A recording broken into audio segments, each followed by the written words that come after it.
apparently, what, 200 people out there now? 262. 262. Perhaps what we should do is start, and as other panel members, come on if they can, just keep admitting people. Okay. All right. Welcome everybody who is attending this session. I am Jay Brown and I am president of the Captiva Community Panel. I suspect many of you do not have a good understanding of what the Captiva Community Panel is. Captiva is governed by Lee County. We are unincorporated Lee County. We have, unlike Sanibel, no city government to act on our behalf. Our local government is Lee County, and we are one of many, many, many areas that Lee County is responsible for. The purpose of the Captiva Community Panel, and this, we are recognized by Lee County, but we are a group of volunteers who exist to provide recommendations and advice to Lee County as to how they should govern Captiva, what kinds of programs we need, what our codes and ordinance should be, what services we need, and so forth. So we are recognized by Lee County as an official advisory group to them to communicate the needs of our citizens to Lee County. We are, however, have no real legislative authority, to act on our own and to commit funds for Lee County. All we can do is to advocate for our needs and to hope that Lee County will follow our recommendations, which in a great many times they do, and we're very thankful to them for the support they give us. But I think everybody needs to understand that the panel is an advisory group that does not have real legislative or spending power authority. With that background, the panel members we have with us so far today are Ann Brady, David Mintz, who is the vice president of our panel. David is also chair of the panel's government affairs community. So he serves as our principal liaison with Lee County and is more knowledgeable than any of us about what's going on at Lee County now, who the folks are at Lee County, who we need to talk to for what. David is expert on that. He has been in constant contact, trying to advocate for us. He has been working tirelessly on behalf of our community since the storm happened, and I just thank you, David, immensely for your commitment and everything that you've been trying to do. I very much appreciate it.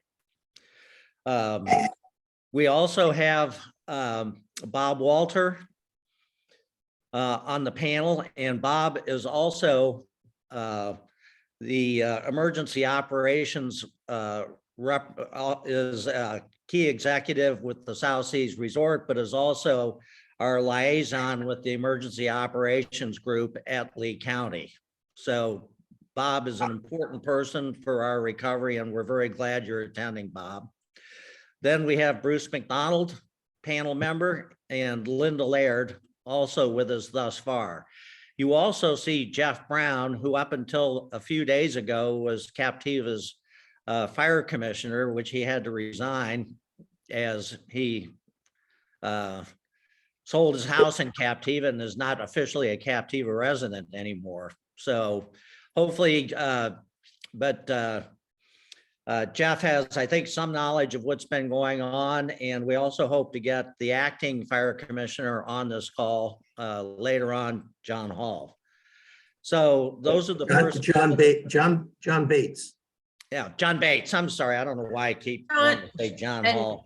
John Bates is on the call. I wanted to promote him as a panelist, but he declined. So perhaps when we get to that portion of the meeting, then I'll promote him again. You can promote him to a panelist now if you wish. I did, but he declined.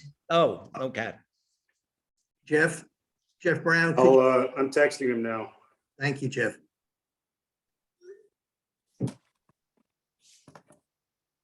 Okay, first off, I really want to reach out and thank the fire department and the sheriff department for all the work that they've been doing on our behalf thus far. They're working in very difficult circumstances.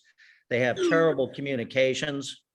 We do not have hardly any communications at all on the island at this point, but I want to thank them very much. I hope And that- I just got a text back from John. He said he did not decline. Can you try and elevate him to a panelist now? Again?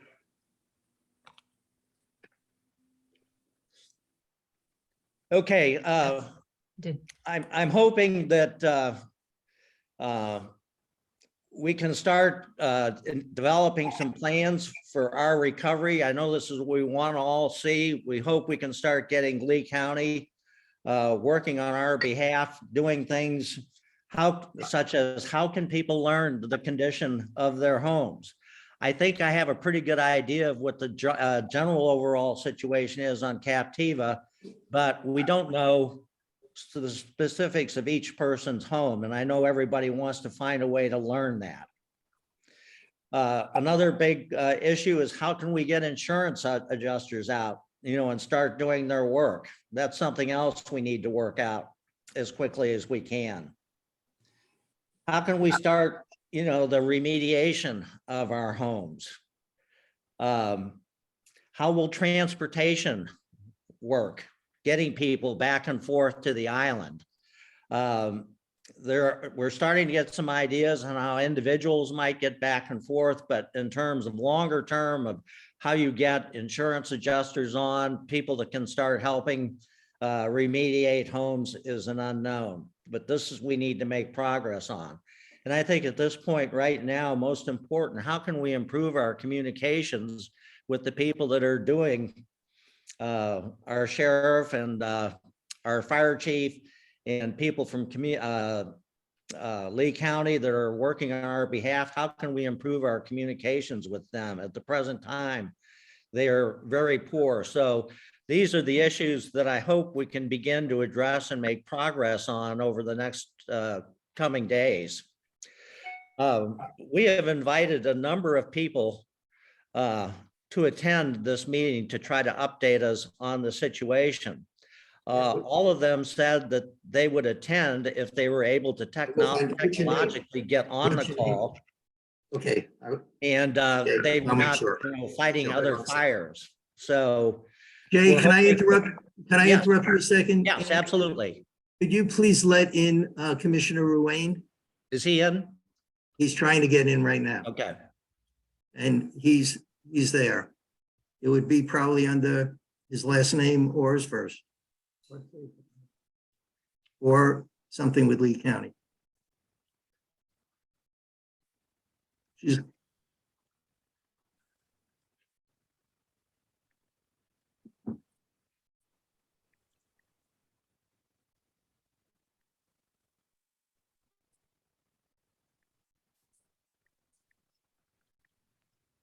You're on mute, Ann. ask him what his name is, because it's not coming up under Kevin or Wayne, and just text me. Might be coming up under a phone number. Oh, wait a minute. Here he is. Okay, I got him. Thank you. For people who do not know, and there may be some people that don't know, Kevin Ruane is the 5 county commissioners for Lee County. Also, the District 1 commissioner, that's the commissioner who's responsible for Sanibel, Captiva, some of the other barrier islands and parts of Cape Coral and other parts of Lee County. And he's been working very closely with Captiva and Sanibel. He's the former mayor of Sanibel, but he's been working very closely with Captiva since he's become a county commissioner, and we rely on him to the greatest extent possible. Okay. Kevin, are you on yet? Can you hear us? Yes, it's there. I'm Yes. on, Jay. Okay, thank you very much. I was just explaining to everyone that we'd invited several important people to just give us updates. And I was just explaining that to people, and you are first on the list. So you've come on at exactly the right time, Kevin. you know, you and I and David have been working together a lot on different issues over the past, 3 years, virtually since you left being mayor of Sanibel. You've done a wonderful job for our community thus far and have been very supportive of us. And I'm just so glad you're able to attend this meeting. And what I would ask you to do now is to give us whatever kind of overview you want and any suggestions that you have as to how the panel can be most effective in trying to help during this crisis. I appreciate it, Jay. So I'm at the Emergency Management Center. If it's loud, I apologize. It's the only place. This has been home for me since Tuesday when the storm started to come. So obviously the storm went by on Wednesday. We weren't able to go out till Thursday.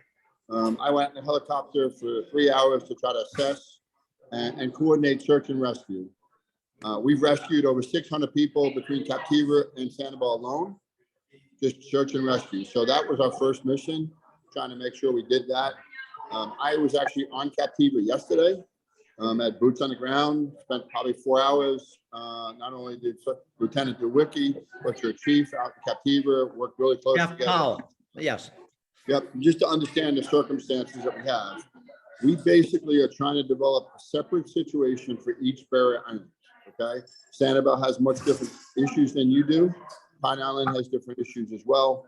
And we recognize, based on I've seen the damage there, it's not as nearly as severe as as the other parts. Yes, Pine that's my Island, understanding. Yep, Pine Island certainly probably is right behind you. So the good news is that we've been able to, through the Army Corps of Engineers. So let me just bring this into an understanding for people that understand. So the emergency operation is really where we have all partners. Local is city of Sanibel, county is me as regional, state is the state of Florida, and then the feds.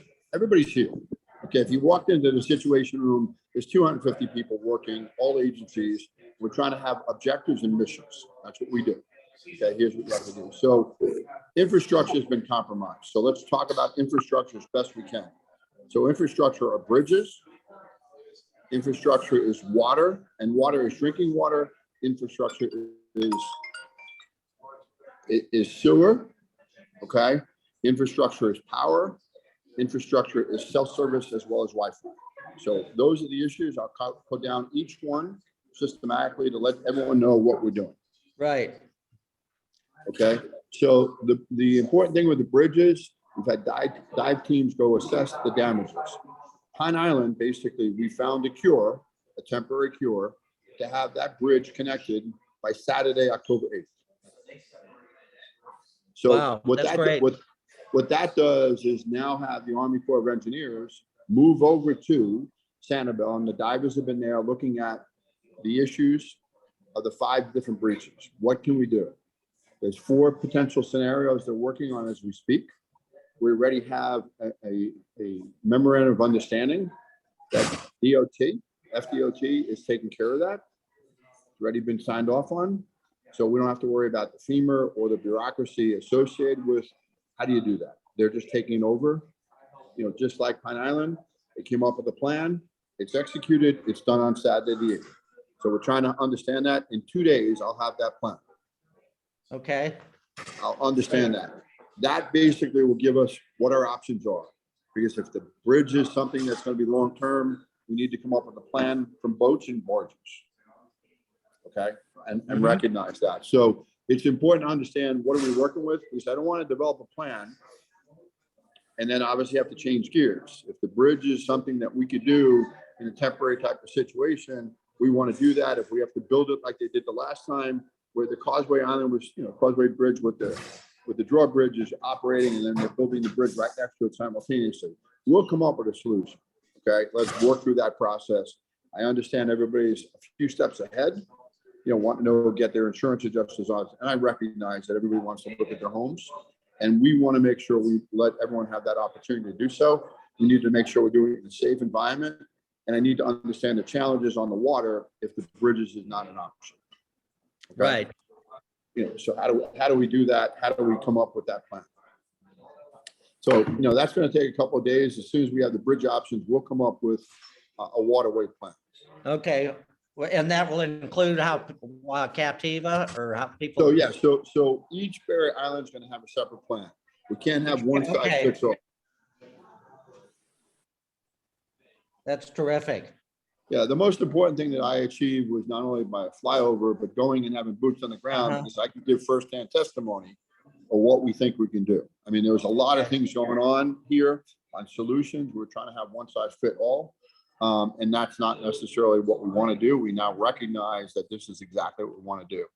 I am here 24/7. Okay. My in-laws' house is gone on Sanibel. They're with me. My family's safe. So the most important thing I need to do right now, that my wife's taking care of my family, I need to concentrate on getting our community back together. And I've gone through all different emotions, as you could all imagine, Oh, yes. rescuing so many people that I know firsthand. Okay. So I'm a person. So let's just understand we're people. We have to have some patience. We have to have some compassion, and I'm trying to do the best I can under the circumstances. Just trying to Kevin, let people know. I know Go you ahead. well, and I know that's what you will do. So, Well, we're doing that. You know what? The search and rescue just took a little bit longer than people wanted to recognize. But, when you're saving people from their roofs, when you have people's houses burned down, like Tony Lappy's, these people firsthand. We're trying to do the best we possibly can. Let's everybody recognize that Thursday was the first time we made the assessment. It's only Monday. Okay, this is a marathon. I just need people to just take a breath, have some patience. No one's going to be excluded. And I asked for this job. And Jay, we have a great relationship. Recognize that I'm not going to do anything until we come up with plans for everybody. Okay, that's my mission. I'll probably be at the EOC for the next 6 months. That's what life is going to be, is we need to execute. And I'm trying to deal with all the issues from food to water, you name it, we have. But the good news is that everybody is working together. The partisan stuff is out the window, and we're just using all the resources that are available to us. The head of the EOC, okay, from the state is here. He has unlimited check writing authority. So we basically, under the FEMA rules, it's 100% reimbursement. So right now we've gotten it extended to 60 days. It went from 30 days. It's already at 60. We've asked for 120. And why it's so important is we're writing checks, Jay, in the most simple world that we're not going to be able to cash unless we get this extension. Because under FEMA rules, the way it works is if you step down and have to do 15% from your participation, that's 15% from the city of Sanibel. It's 15% from the county. So you have to recognize the longer we could have 100%, the easier this becomes. Because when you're talking about this storm being $50, $100 billion, no one's going to have the type of reserves necessary to make this happen. right. So that's why FEMA is so important. So along those lines, I reached out to the executive director of the Florida League of Cities and the executive director of the Florida League of Counties. They're working together to obviously start the process for the application to make sure we're going to get 120 days. They gave the people up in the Panhandle during Michael, they gave them 60 days. So we were able very quickly to go from 30 days to 60 days. We're trying to measure the extent of the storm and advocate for 120 days. We'll continue to try to monitor and push that along, because let's understand the first thing is financial stability. That's what we need to have. And we need the resources of the federal government to make that happen. The second thing is health, safety, and welfare. Those are our two objectives. So as we're trying to work on all these missions, we need to make sure we have at least that. So we have 60 days right now. So it enables us to come up with a plan. But, I keep on stressing the fact that we are day 4 Yes. of where we are right now. So everybody understand, Captiva should be grateful that the conditions there are as good as they are. Because honestly, you don't have to go very far. As soon as you go to Santiva, I mean, when you look at the general store, Lazy Flamingo, you make that turn, It's all it gone. looks like a whole different world. Right. I mean, as you go through, and I toured Sanibel as well yesterday, I mean, you are in a much, much, much better situation than you can even fathom until you see boots on the ground. And your Jay? fire chief. Jay, can I just ask Kevin a question? Absolutely. Yeah, first off, we all on Captiva understand how much harder Sanibel was hit. And we also understand how much harder Fort Myers was hit. And there are people there that have suffered great losses, including death. And we recognize priorities, and we recognize the situation we're in versus the situation other people are in. So I just want you to understand that the community on Captiva understands that We know that we are lucky, in many respects. So- relative to others. Right. And so I just want to summarize a little bit, an outline. I just want you to comment, make sure our community understands it and got it right. The first thing you had to do was search and rescue the streets so that you could rescue people and make sure people are safe and to eliminate the dangers on the island. And that's still going on right now as we speak. Okay, then my understanding is from what you've said is there's going to be an infrastructure assessment for power, water, sewer. A lot of that is going to cost a lot of money, and you're working with FEMA to get the extension, to get the funds to do that infrastructure rebuild as best you can. So we're already up to 60 days from just the other day when I spoke to you from 30 days. And then you're going to also recognize the security, and whether that's National Guard or getting support for our deputy sheriffs, et cetera, the county recognizes the need for security as a. There's another 500 National Guards coming down. I reached out to the League of Cities as well as League of Counties because other law enforcements have volunteered their time and services. So they're all getting deployed to make sure we protect all the, listen, Lieutenant Zawicki is doing a great job on your island right now, but we recognize that we need mass force. Okay. And then there's what you're saying is that for time, not sure what the timetable will be, but there will be boats, ferries, and barges set up for transportation, goods, and equipment as we live as an island without a bridge. And that'll be part of a medium, long-term plan to support the existence of our island. We're going to determine that as soon as we understand the severity of the bridge. Okay, and then you recognize that we will have to have an assessment of our homes and businesses. Yep. Insurance adjusters on so that we could begin to assess rebuild. Yep. Okay, and then finally, there'll be the contractors and the reconstruction and whether they have to come over the bridge or whether we have a barge system set up. That's something that you're going to oversee and make sure that happens. Yep. Okay, I just wanted people to get a sense of the process a little bit because I think Kevin has relayed that to me in the past in various pieces, and it's one that will understand is there is a process, there is a timeline, and there's a way that this is going to happen. I just want to say one other thing. We're going to learn to live like an island. I was told by, I spoke to Wiki yesterday, and he said to me, quite honestly, North Cap, USEPA, they have lived as islands, and they make it happen. And if we have to do that for a year or a year and a half, we could learn to do that. And we will have an island community, and our businesses will support the island, but we'll learn how to live with an island as an island and rebuild our community as an island. And actually what Mike said to me is a year and a half or 2 years from now, there's going to be protest groups out there that are going to say, save the ferries and stop the bridge. So I think that we're going to get through this, and I think that for Kevin, I think it would be much for Commissioner Ruane and much harder. I think, David, you summarized the things in factual. Obviously, I'm moving at a pace that obviously just requires to be in eighth gear if that's possible. I'm also trying to make sure I get my rest because honestly, it's not only physically taxing, but emotionally taxing in this situation. It's just too many people that are my friends that obviously been impacted by this. So, just everybody just try to just take a breath and recognize this is going to be a marathon. This is not going to be a sprint. I need to step off for a second. Okay. Kevin, thank you so much for that direction. It is greatly appreciated. Not a problem, but I need to step off. Okay, if you can't rejoin us, please do so. If Thank not, you. I understand. No problem. Thank you. Bye.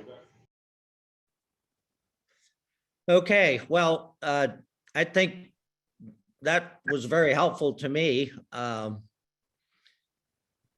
Does anybody else have comments they want to make on what Kevin said? David, I think you did an excellent job summarizing the points. Well, it's not that, yeah, I think, I've had some conversations with Commissioner Ruane, and it's clear to me that, he's got incredible responsibilities, including Cape Coral, et cetera. But it's clear to me that he has in his mind the process, but like he's dealing with a million things. But I do think there will be the outline. There are now the outlines of a plan for recovery on Captiva. And I think that plan will be put in place with more detail over time in the next couple of weeks. And, you know, I think it would be good if we heard a report from John Bates, John Bates and I think Jeff Brown, because they can really talk to what it was like initially after the hurricane hit, because they were, as the fire department, were responsible for securing the island. Right. Initial response. And then after they make their presentation, then I think Bob Walter should really take the stage here, because he's in the middle of the Emergency Operations Center. And he thankfully is representing not only South Seas, but all of Captiva, and has been working on a lot of things that we've just touched on, but he can give us some more detail. So Right. I think that's the exact next path. Ann, a question. Yes, I just want to address the number of people who have put in questions in the Q&A, that we will get to those at the end. Hopefully a lot of them will be moot by the time we get to the end. But you know, I'll go through them, and if any are still relevant, I'll read them out to see if anyone can respond. And anyone who has raised their hand, it would be best if they put the question in the Q&A. In the chat function. In the using Q&A. in the Yeah. Q&A. Q&A. In the Q&A. Right. Hey, Jay, Okay. I think one thing that I took away, I think that's a real positive here, especially for us, is the fact that Kevin said that they're going to develop a separate strategy for each island, and given. Yes, that was very important. Very important. Exactly. So I think we can really play a role in putting that together here. Right. Yeah, and I think what's so important about that for people to understand, that was not the initial approach that the county was taking. They assumed that Sanibel and Captiva and some of the other islands would all be on the same timetable, the same track, the same plan. And it took Kevin Cummings getting his boots on the ground, but also discussions with members of the panel, Bob Walter, et cetera, and our fire department. And I think they are flexible enough to recognize, as Bruce mentioned, that there is a different situation on each of these islands. And they have actually shifted their position on that within a day or two. And I give them a lot of credit for that.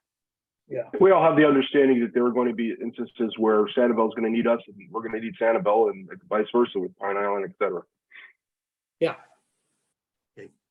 Okay, so who do we want to go to next?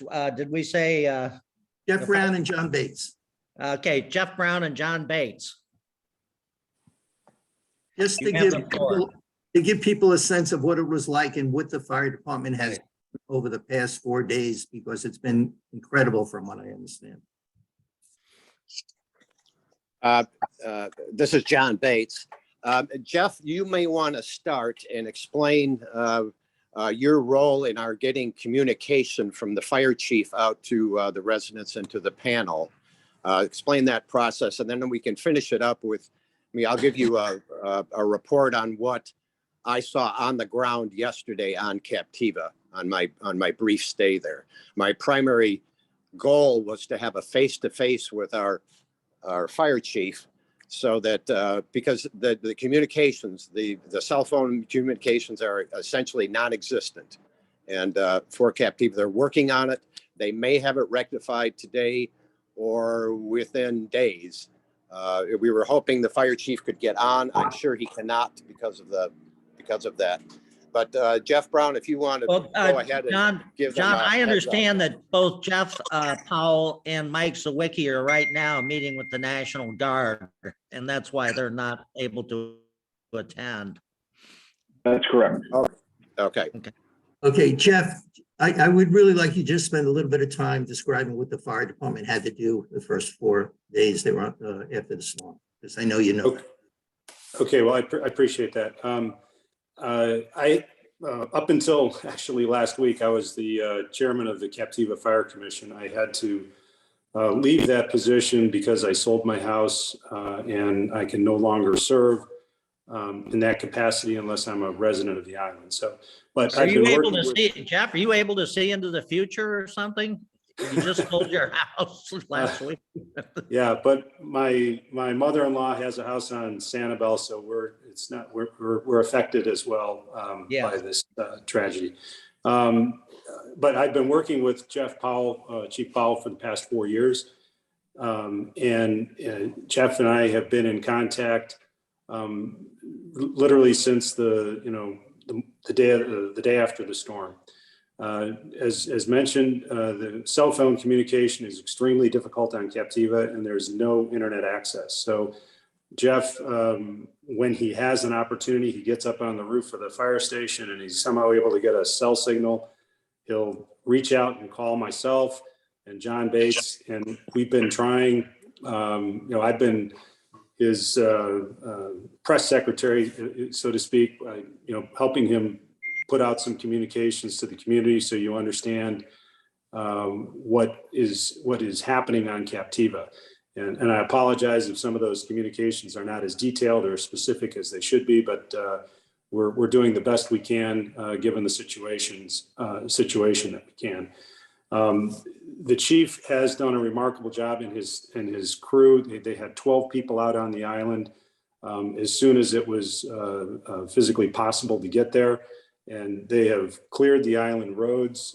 Captiva Drive can be driven, as well as the roads in the village, and they received great amount of assistance from Twin Waters and South Seas to do that, and literally been commandeering equipment and kind of using it to get the island so you can get about, which is very important because they need to be able to respond to any emergencies, if any emergencies arise on the island. So they've cleared that, and the island is now able to accept people, and people can get around the island more safely than after the storm. It is still a very dangerous place. There's a lot of debris. Think of Jeff said compared it to Hurricane Charlie. For those of you that experienced Hurricane Charlie, we didn't have nearly as much structural damage as Hurricane Charlie. The houses that were built after Hurricane Charlie fared very well. But the infrastructure, obviously with the causeway, with power lines being down along Sandcap Road, not only power lines, but power poles. The area at Blind Pass was, as Kevin Ruane mentioned, was severely impacted. Water mains are exposed, and that's going to take a great deal of work before we get power and before we get water back on the island.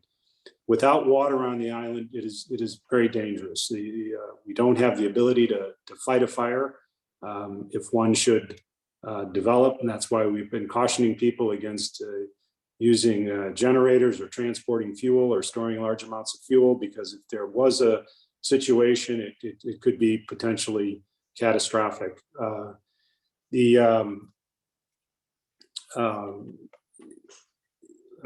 me get back to my memo here. I apologize. So we do have ability to treat people medically, but the resources of Lee County are obviously stretched very thin. We've been utilizing the old employee housing at South Seas to land helicopters and use, it's basically become a little airport. Chinook helicopters and Black Hawk helicopters and others have been going in there, bringing supplies and taking people off. But if there was a medical emergency, the time to get to a hospital through an emergency room, would be much longer than, prior to the storm. So again, we urge great caution in anybody who attempts to go out to the island and understand that it is still a very dangerous place. I did see some questions on the chat regarding the Blind Pass Bridge. Blind Pass Bridge is usable. I don't know that an engineering assessment has not been done, but we are able to at least get down to Sanibel and people from Sanibel are able to get up to the island. With that, John, why don't you traveled to Captiva yesterday along with the previous fire chief, Rich Dickerson, and met with Jeff face to face and toured about the island. You want to give your assessment on that? Yes, I'd be happy to. And Jeff Brown has just given a pretty good overview of what's going on and what we need out there. On boots on the ground, I was able to observe, first of all, how lucky we were compared to the other devastation I've seen on Sanibel and even the Iona area. Tragic what's happened down there. We have something for the most part, but not every part of Captiva has something to work with after this storm, whereas other areas it's not so good. Before I go into just what I saw when I was there, and remember, this is a very brief visit where a number of things were accomplished while we were there, and I was only on the island for probably a total of an hour and a half total, and that included a tour, a vehicle tour from down the main road from the Captiva fire station to Blind Pass, over Blind Pass, and I was able to witness the exposed water main.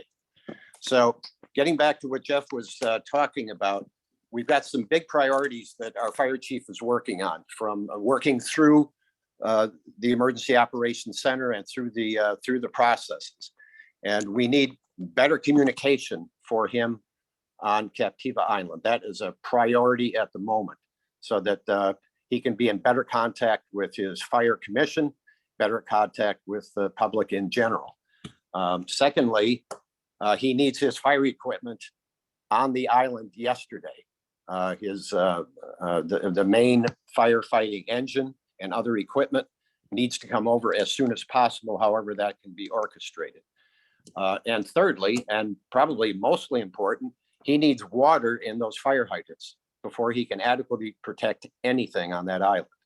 So we're working feverishly as we can, not through back channels, but through the process, and getting the right people wherever we can as a fire commissioner, aiding the fire chief. And we're doing a lot of aiding right now, because ordinarily he'd be doing just doing this direct contact, but he's out of contact with everybody except the Emergency Operations Center via radio, also the other fire departments and the other agencies. He's got good communication there, but not so much with anybody else. So with that in mind, when I was out there, I did observe the following things. One is they were able to commandeer and have permission and combinations of a variety of equipment out there, some pickup trucks, a couple of Jeeps. They had a small tractor and some other items, and that group managed to clear the road, as Jeff Brown had pointed out, in a very short amount of time. They were dealing with heavy brush coverage in some areas, the S-curve, if you can imagine. All of that was down, and it's piled up to the side, and the sand has been scraped away. And there's an area, I don't have the photos back yet. I'm trying to get them from Chief Dickerson when he gets to an area where he can upload them. And he took some pictures of some of the damage on that tour, which will be helpful. I have to say, from looking at the aerial photos and the satellite images, I was not very surprised at what I saw. Most of what you see from the air holds true down on the ground. One thing you want to be careful of, though, is when you're looking at Gulf front properties, especially structures like the Mucky Duck or Gulf front home in an area of the village that maybe didn't get very much flooding, where they got maybe 2 or 3 feet water line on the buildings. It may be a whole different story at the end of the street on the Gulf front homes, because they had that heavy wave action along with the limited tidal surge that we got. That translated into, an example would be a lot of sand within the inside of the Mucky Duck restaurant, if you can imagine what that might have done to the building. Yet, farther down the street, people had more gentle flooding of, I would say, up to 3 feet in their building. Some people only had inches. Another place that would be that would show that deferation would be in the area of the chapel. I didn't get a boots on the ground on the chapel or that area up there, but the indications are that there was a lot of wave action and probably some pretty deep water in some spots. And then as it came on around the Civic Association building, it was calmed down to the point where there was less than a foot of water in a ground level house, 2 different ground level houses within 300 feet of that. I did have firsthand look at some of the Gulf front homes because we found people on the island doing things that might have been unsafe as far as generators. And the chief had to stop. In fact, all 3 chiefs, we were all in the same vehicle. We stopped. He had a long discussion with that property manager who was representing about 18 properties. He said that he was checking on, and Jeff, the fire chief, informed him of the danger of fuel, etc. And please ask him, until we had fire protection on the island, that we just can't, we just don't want to have that out there. When I was there, while that conversation was taking place, I noted that particular home. It's a 2-story home over the parking and downstairs area, a substantial home. And the only flood damage, even though it's out on the Gulf, it's probably in the middle of the Gold Coast, the flood damage was limited to the downstairs. And the water line didn't look like it had gone up really high. I did not get around to the front or the beach side of those buildings. So I really can't say what kind of wave action and wind action may have played on those structures. John, Those can will I jump in for just a second at this point? Yes. Yes, okay. I have long relationships with fishing guides, and I've been able to have one of them get an inspection of my house, and I'm a Gulf front house. And what I have, and I suspect this is what most people along the Gulf are going to see, is totally intact structure, but I got about 2 feet of water intrusion into my piling level of the house. And so I think probably what a lot of people are going to see is, most homes now are built on, pilings, and your main level is elevated.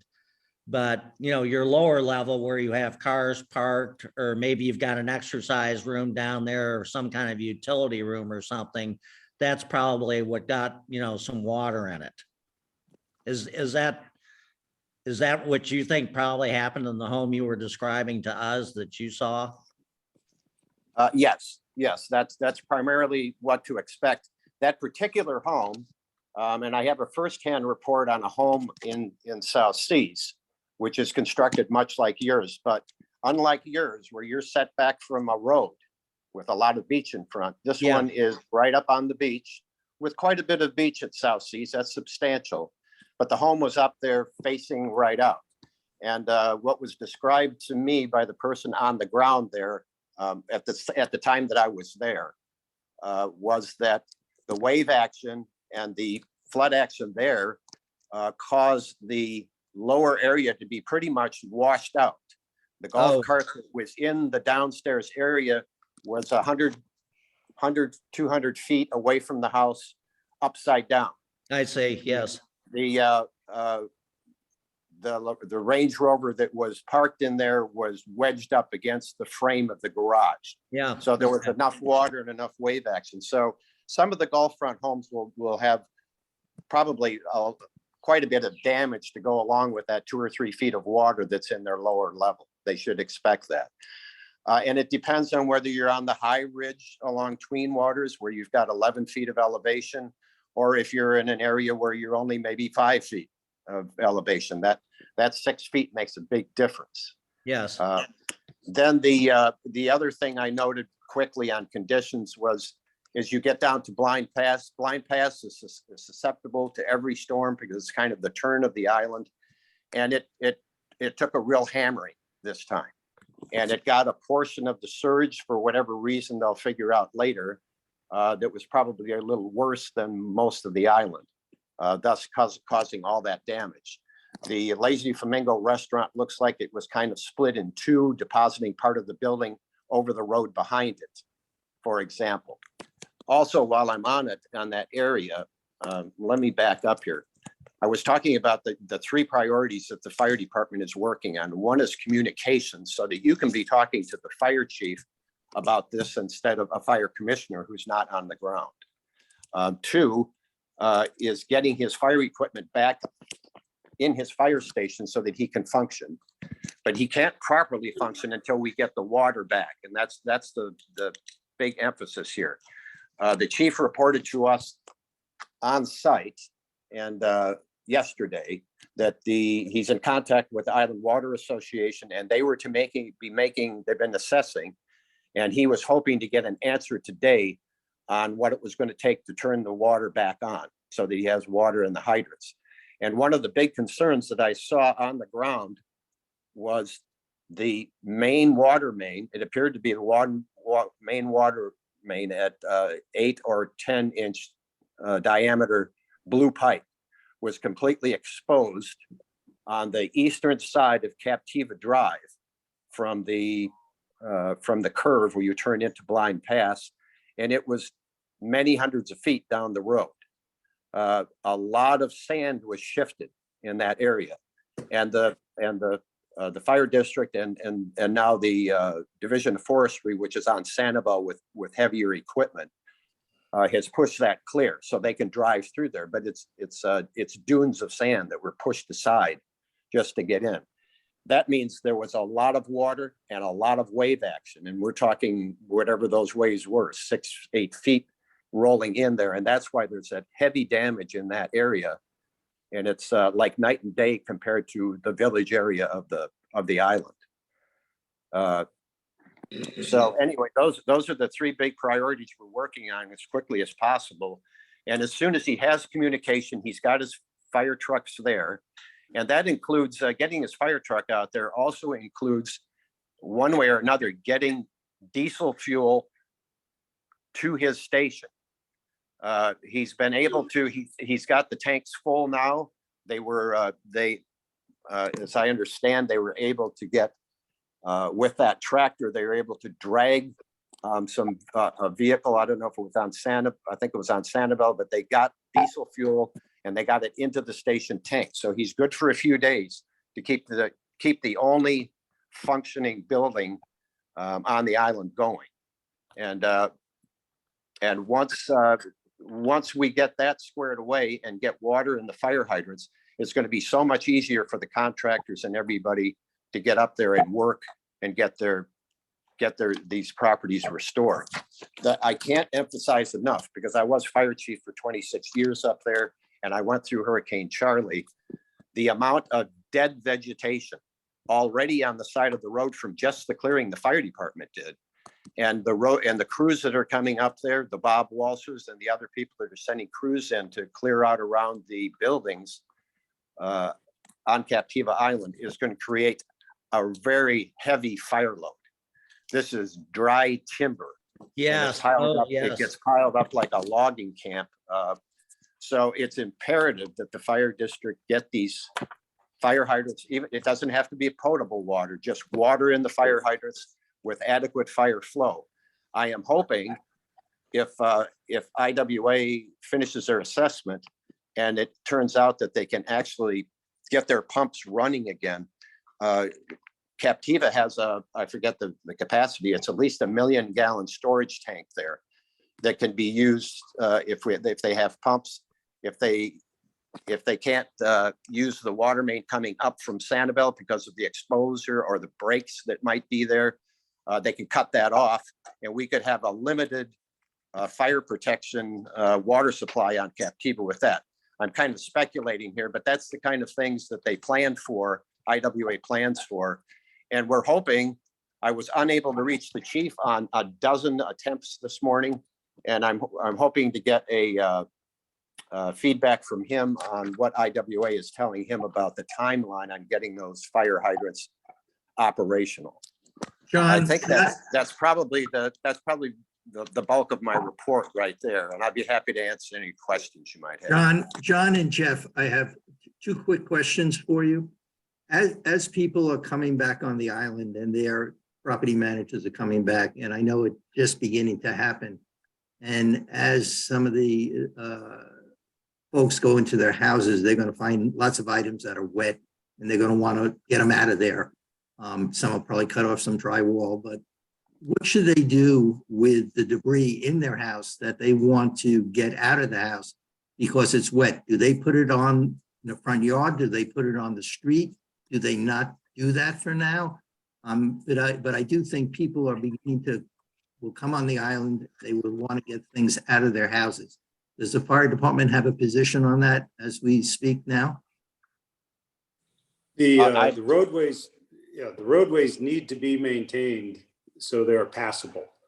So putting construction debris out on the road is not recommended. Right. It will pile up and then the road becomes impassable, and that's going to just make things difficult for everyone on the island to operate. So if debris is removed from the homes, it needs to be kept on the property. Same thing with vegetation.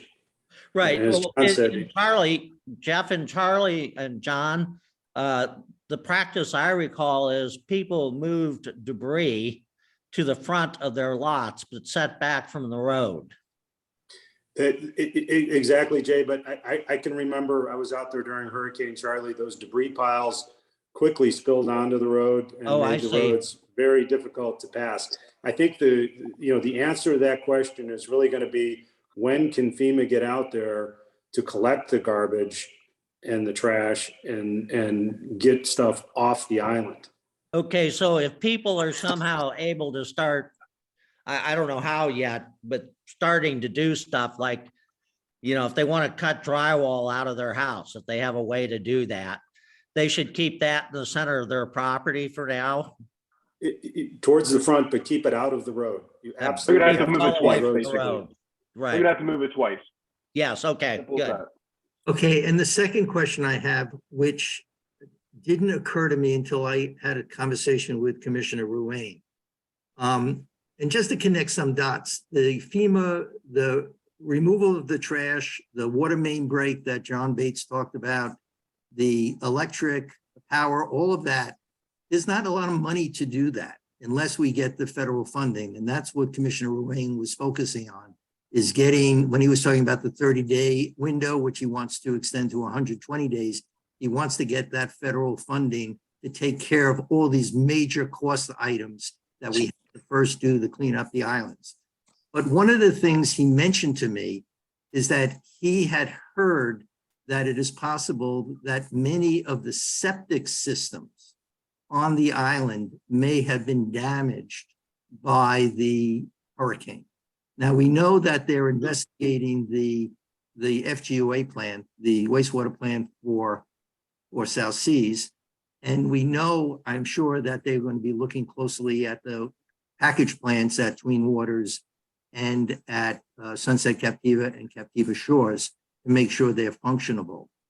But it didn't occur to me that there may be septic tanks that we always think are mostly underground, or septic systems, and some of the performance systems with pipes above ground and equipment above ground. Is it possible, Jeff and John, has there been any discussion as to whether or not these septic systems have been damaged by the hurricane?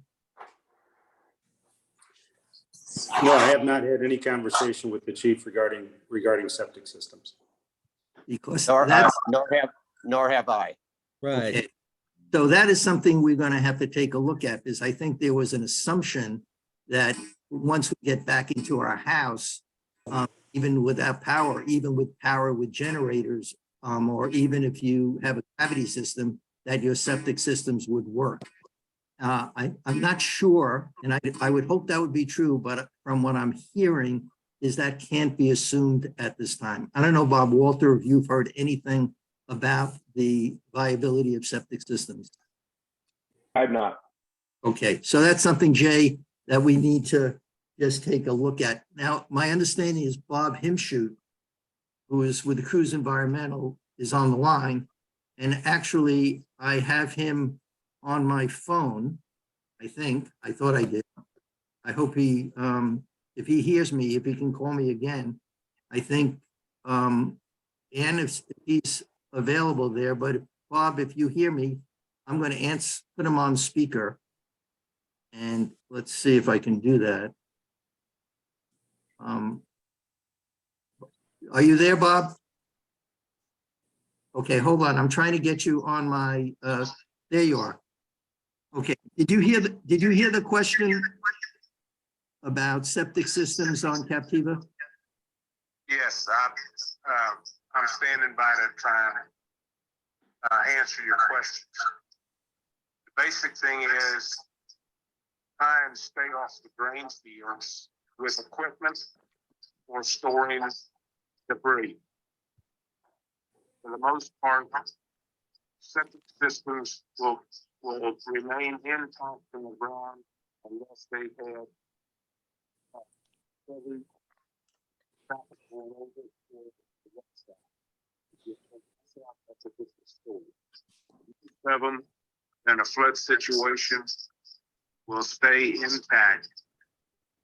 There may have to be a startup for the electric units for the ATUs. But, you know, we stand by ready to assist. Okay, have you heard of any evidence of damaged septic systems on Captiva? Not at this time. This is my first time talking to you. I've spoken to Kevin Ruane yesterday to advise him that we stand by. We have a barge system that should be coming in this week. And depending upon what their plan is, then we can assist. Okay, so people on the call, that's Bob Himshoot. He is the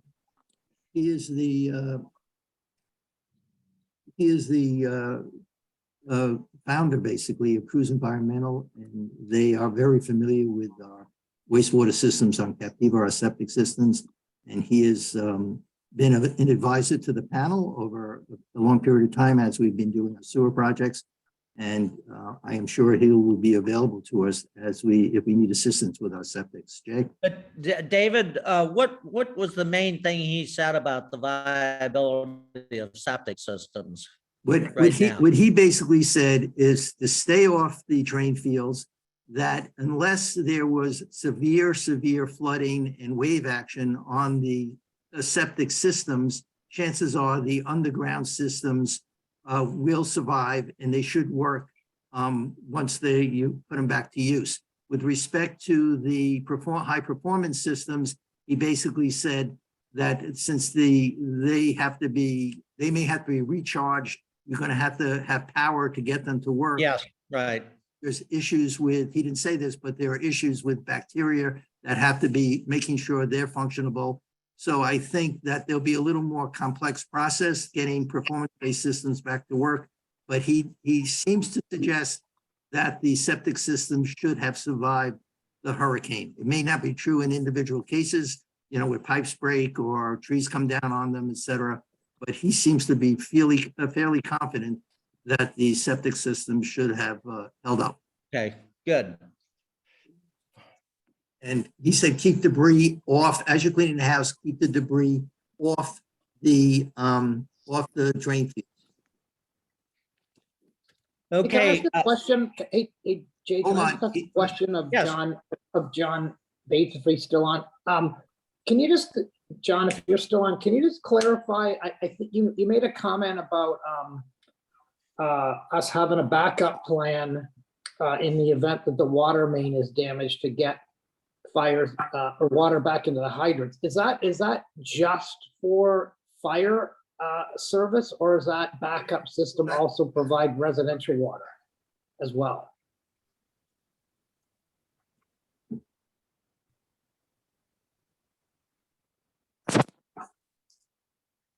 John, the question was, is that system available from South Seas able to provide potable water? And I believe the answer to that is no. Okay, Yeah, that would make sense to me that it wouldn't be. That's just, it sounds like we have a risk with all the debris. We have a significant fire risk from all the drying debris on the roadway. And if, that's struck by lightning or there's a fire or something, we've got to be able to put out the fires. right. That's what I figured. I just wanted to clarify that. Yes, right.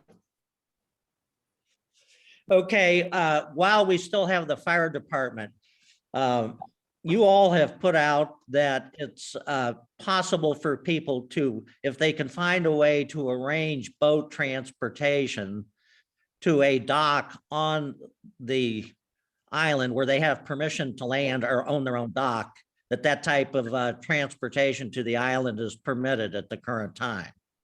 Can you elaborate on that at all? Yes, the travel to Captiva is extremely dangerous. The waters of Pine Island Sound are filled with debris. Sandbars have shifted. Channel markers have moved. It would only be highly experienced boaters or professional captains that I would even think would want to attempt that. Once you get to the island, there is a lot of debris in the water. Some of the marinas are not functioning, not able to, because of the amount of debris. I know, I saw the release from Bob Walter that, there need to be we need assessments of these marinas to determine if they're capable of, handling any boats.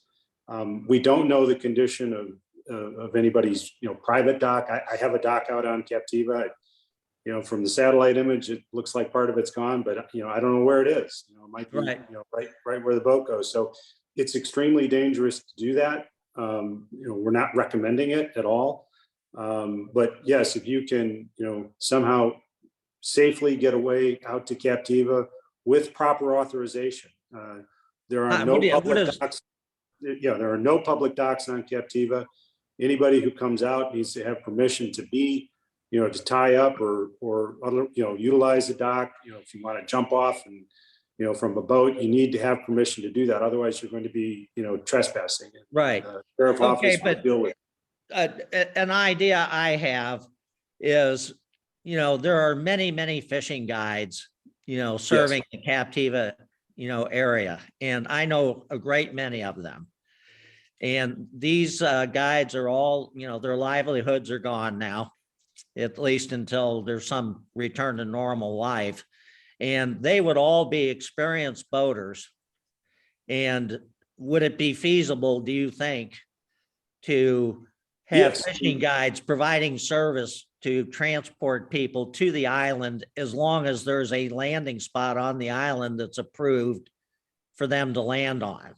In other words, you own the property or you have permission to land at the dock. From the fire department perspective, their responsibility is really to deal with, the safety of people on the island. And the chief is saying he's fine if people can get out to the island and they have permission to do so, and they can do it in a safe manner. He's fine if people come out, check their properties, assess the damage, come up with a game plan, and then leave the island pursuant to the rules of the curfew rules that have been enacted by Lee County. But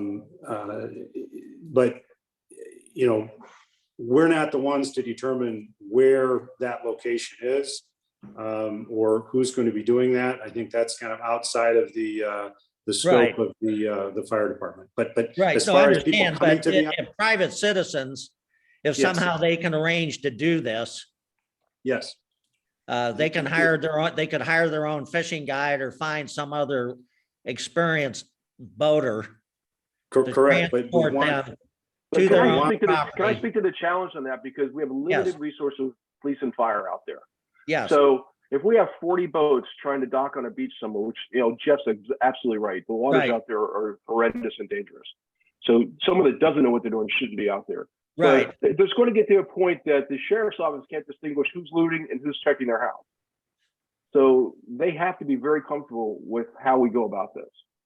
I think Jeff Paul, and God bless him, he's been incredible. I think he's speaking to, they're fine with it, it's safe. They even have questions and concerns since they don't have water yet to fight a fire.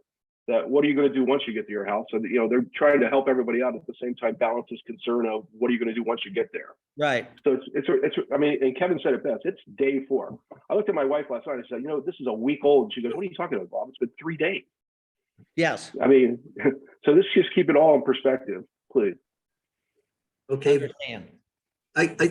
is it, Jay, this may be a good time for Bob Walter, who's on the Emergency Operations Center, representing Captiva, to sort of give his report. And I think part of that will touch on, I am sure, that this whole question of access to the island, et cetera. People should know that Bob has been retained by South Seas, the new owners of South Seas, to represent South Seas to the county and possibly to the state, and certainly to represent all of Captiva at the Emergency Operations Center. South Seas, and I think has a lot to do with this, has been incredibly generous in making their properties available to all the agencies that need to come on Captiva. And I think from what I've heard from Jeff Brown, that if you go onto the South Seas property, it almost looks like a war zone in terms of helicopters and equipment and National Guard, et cetera, et cetera.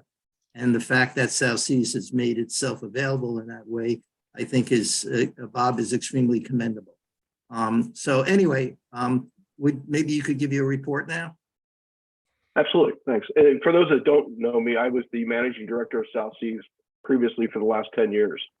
And so I know the property, I know Captiva. I've vacationed here for 30 plus years. I went through Charlie.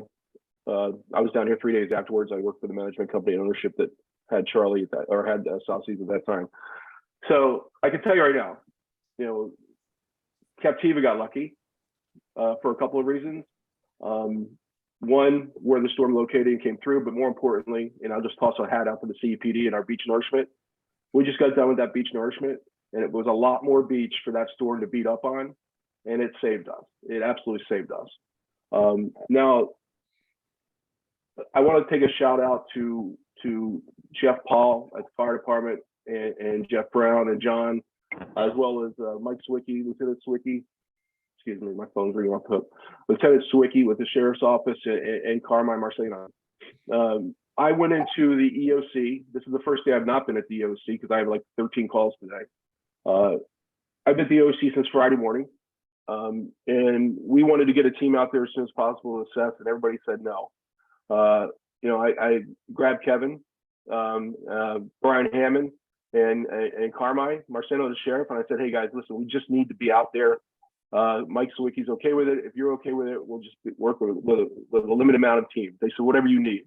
All 3 of them, whatever you need. And that's been the answer from them since day one. And they've been incredible to work with. Let me just say, Bob, that Brian Hammond, and Kevin are 2 of the county commissioners. And then we have the sheriff for Lee County. Again, we have 300 people on the call, many of whom are not as familiar with some of these governmental officials as we are. So I just wanted them to understand that who you're talking to is basically the Board of County Commissioners for Lee County. Correct. And they've allowed us access. We have a team going out today of what we call our property experts. And what we're trying to do is confirm that our marina is absolutely safe. We're also trying to confirm that the gasoline tanks we have, because we have underground tanks there, making sure that they have not been compromised. And then we're assessing everything else. We're looking to put a command control center because we do have some generators on the north end of our main marina that we're going to look at making command center for Captiva. At the same time, they've allowed us access to South Seas, they being the sheriff's office and fire department. If you're a resident of South Seas on this call, I will tell you that as of this week, I've confirmed access for island management, Lucinda Carter and that team, who has 2 HOAs at Hilton Grand Vacations. So if you're a resident of South Seas, Fire and Rescue and Police Department has given us access to South Seas. I in turn have reached out to those homeowner associations and worked out vis-a-vis our main marina with the sheriff's office access this week, and they're going in Wednesday and Thursday. So I am also working, as Jeff pointed out, the waters are in terrible shape.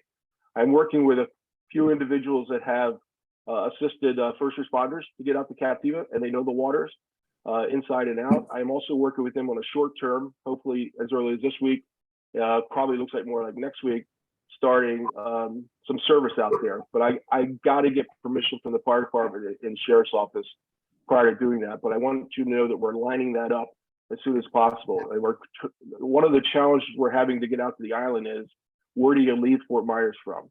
Because Punta Rasa took a big beating, and Punta Rasa, what's left of it, is being used by search and rescue. So right now, the closest marina that's feasible to get out of is Burnt Store up off Cape Coral, which is pretty far distance. I'm also working with Port Sanibel and a few of these individuals to debark out of there. But our main job right now is to secure the marina, make sure that it's functional, and as the days go on, how do we best utilize that to help out everyone getting to the island and getting what they need? It's going to be a slow process. I tell you, it does feel like it's been 10 days and it's only been 4. But it's going to be a very, very slow process. Once you get to the island, there's no transportation. Most of our vehicles were damaged.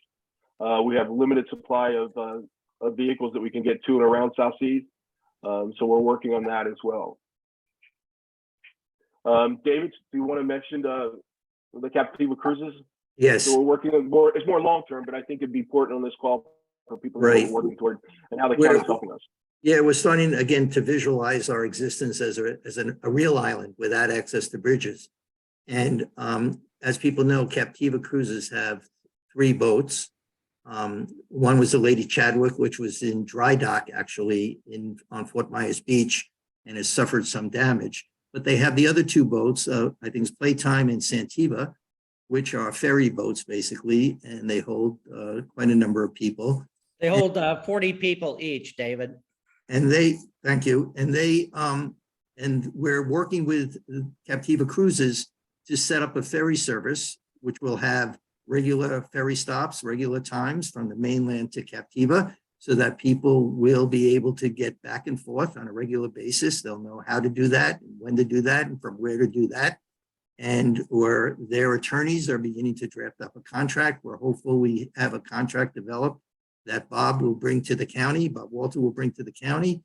And then when the time is right and the island is safe and we feel that we have transportation on the island that can bring people from the ferry launch where the ferry docks to wherever people want to go, when that's all set up, hopefully we'll have a routine that'll work for people as they learn to exist in an island environment, a true island environment.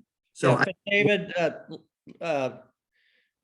do you envision that being in place where that can be part of a plan for people to visit their homes, take prized possessions out, get insurance adjusters in, or are you talking about setting that up, having that set up months from now, for us?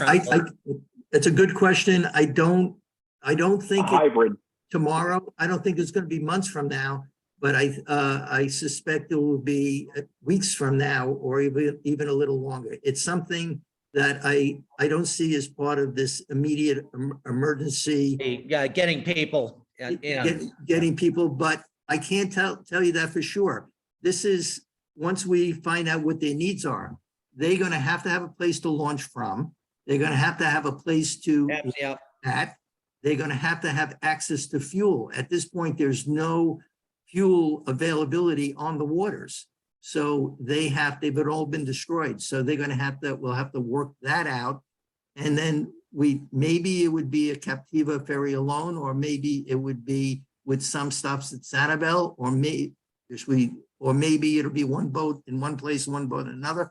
We don't know that yet, but they've been extremely willing to work with Bob and the community to make their boats available for this process, whatever we need them to do.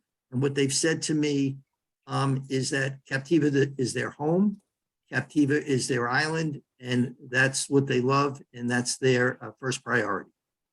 Okay, well, I'm just Jay, real quick, if I can add to that. Yes. What I'm trying to work on a short-term basis with these other individuals that know the waters, I'm trying to bridge the current today to when Captiva cruises start. I'm trying to bridge that, and that part would be just for owners.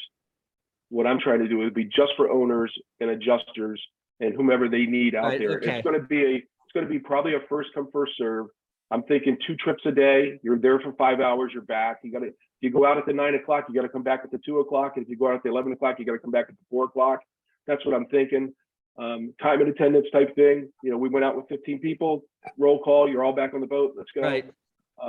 So that's what I'm envisioning. Okay, right. So Getting us to you're Captiva trying to put cruises. together a ferry service for people to see their homes, adjusters to get out and so on.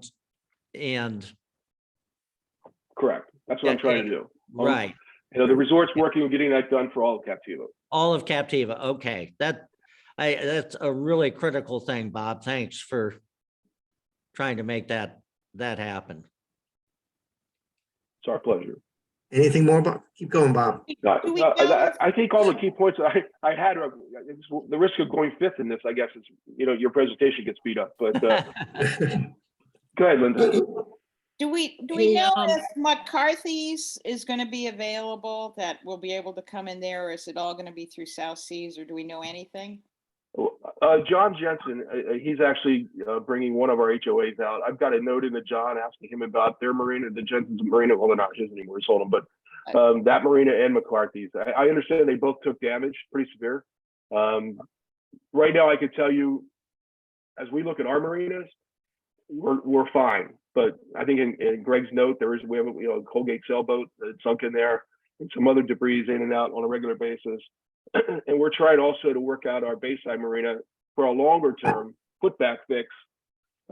David and I are working with the county on some objectives if we could utilize our Bayside Marina as a hub for Captiva. Okay. And we don't have the Thank answers to it yet, but we're trying to do it. Yeah, thank you.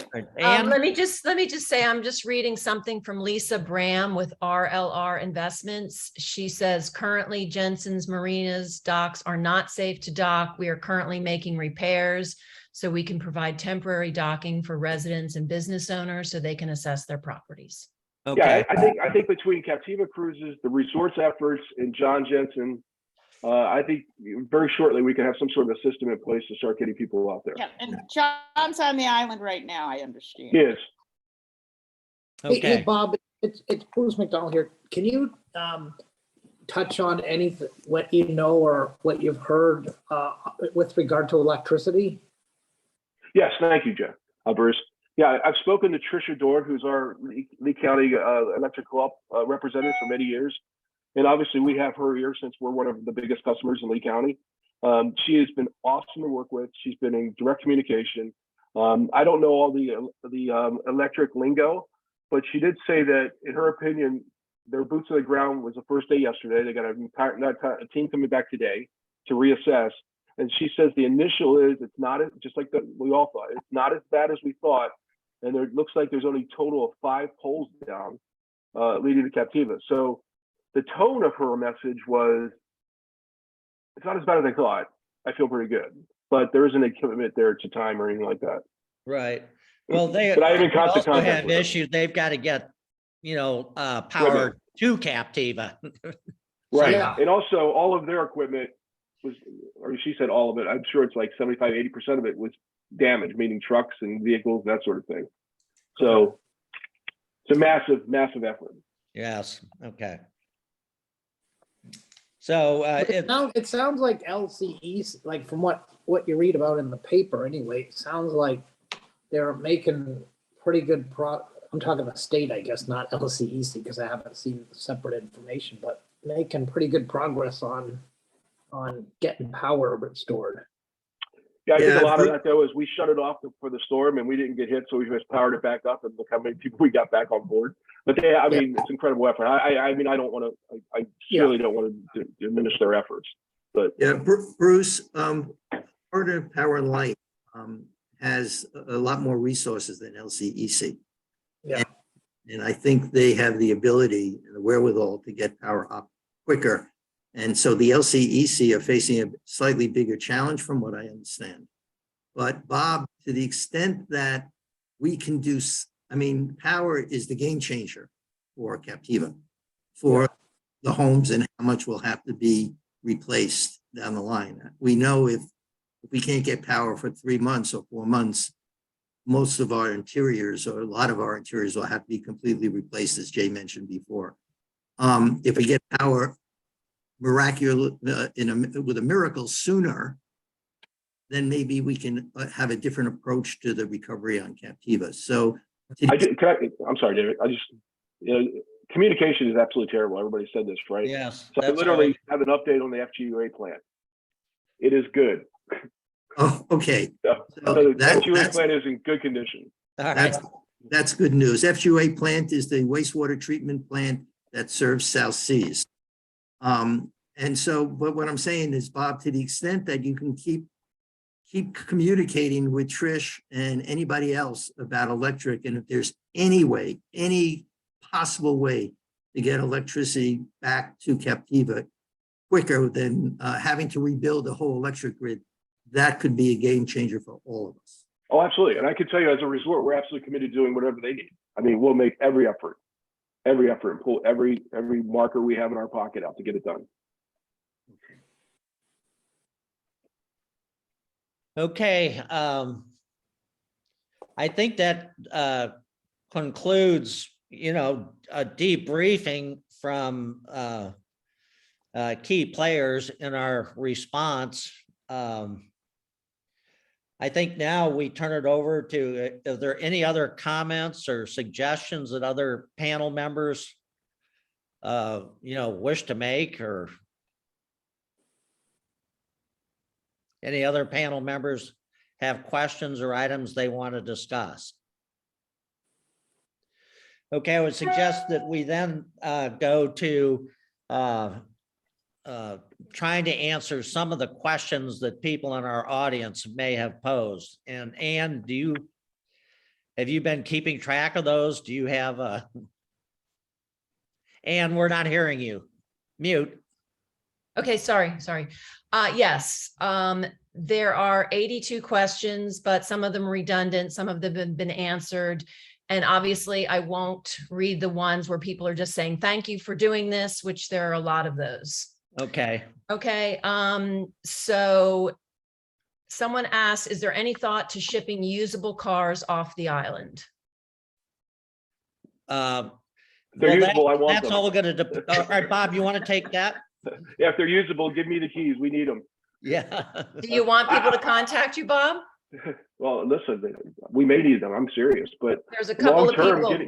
There are a lot of people that had vintage cars and they made, or they want cars off the island. I think that's absolutely doable, but probably months down the road. Months down the road. Yeah.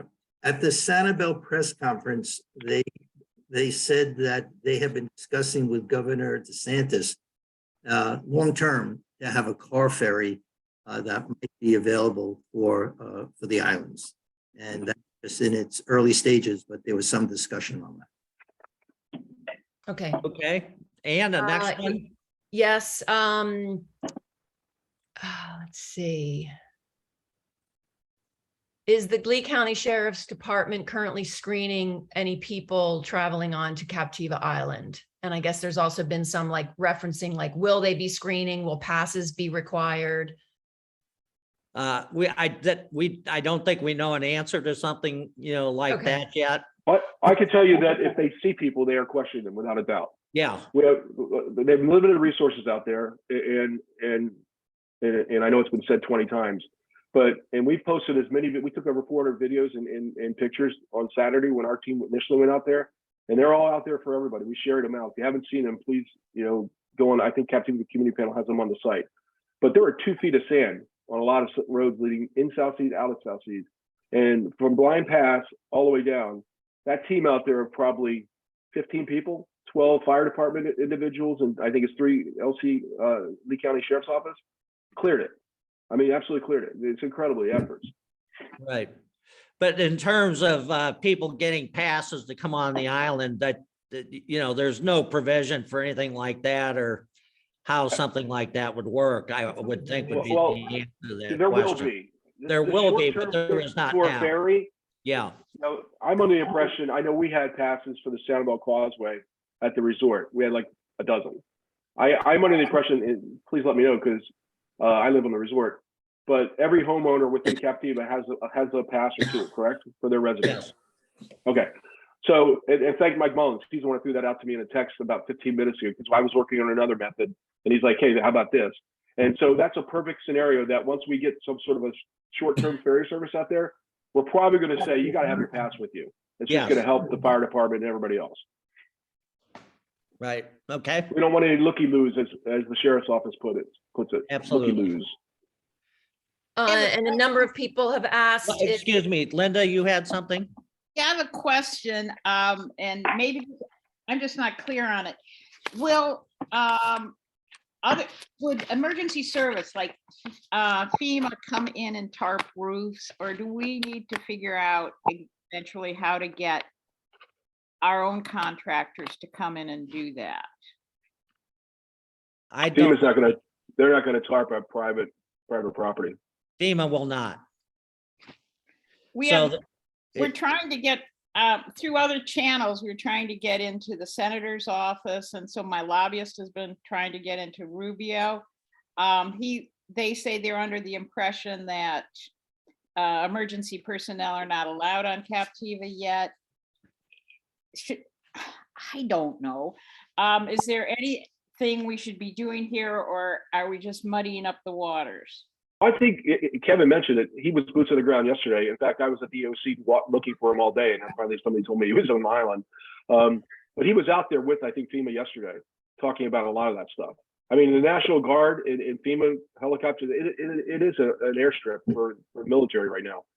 They're in and out. So for all the private homeowners, in terms with open roofs and things like that, is it just a wait and see till you can get out there and tarp your roof or get your contractor out? To be real Unfortunately, clear, this is the big issue. Yes, And if not, if that is it, is there anything that we can do that's better because of the number of, there's a lot of roofs to be tarped, let's put it that way. And in doing it on an individual basis may not be the most effective way for us to do it. Yeah. I think I spoke to Mike Zawicki yesterday, and the police department are really strained. And for people coming on the island now, they basically have been chaperoning people to various sites to protect them and to make sure that they're authorized. Obviously, as more and more people come on the island, that's not going to be possible. And I just got a text from someone who saw masked people on Roosevelt Channel in a boat, and then kids on jet skis coming up in Roosevelt Channel, et cetera. It's clear to us, and I think Kevin Ruane understands this, that there's going to be a security issue on Captiva we're going to have to contemplate and we're going to have to deal with. So I think in terms of security, as more people come on and passes and everything else, that hasn't been worked out. But Bob, I think we need to figure out a plan that makes sense, that gives people free access who belong there and keep people who don't belong there off the island. That's the absolute goal. Absolute goal. As soon as possible. We have to develop a sophisticated plan to make that happen. In terms of FEMA, Linda, I don't know the answer to that. I think FEMA, as far as I know, on the island is dealing with the big issues, wastewater, flood, wastewater, power, et cetera, and roads, debris. I have no idea whether they do individual roofs, but I think you're just going to have to follow through and see what's possible. Okay, so I'll keep doing what we're doing. Right. Somebody thinks maybe the Corps will do that. We'll see what. I guess at this point, Linda, we don't know how tarps get on roofs where they're needed. It's something we just have to. I think it's working on. I think it's something. It's we need- important. Yes, I think it's a priority for everybody because. FYI, Mike Mullins just sent me a text and said, hey, just for your information, FEMA did tarp after Charlie. Okay. Yeah, I got it too. he says, I don't recommend that.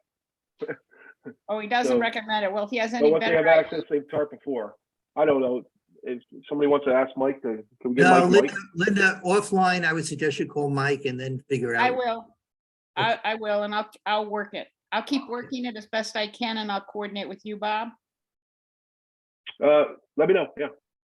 Okay. Hey, David, this is Bruce McDonald. Can you, I know there was some correspondence before this meeting and maybe some confusion around generators and them being allowed, shut off, et cetera, et cetera, et cetera. I mean, what is the situation? Like people that have generators in their homes that are running, are they being asked to turn those off? Or are we talking about people that are coming on with temporary generators, or what is the situation? John, do you Well, want to address that? Well, I can address this much about it. Most of the generators out there, of course, will run out of fuel.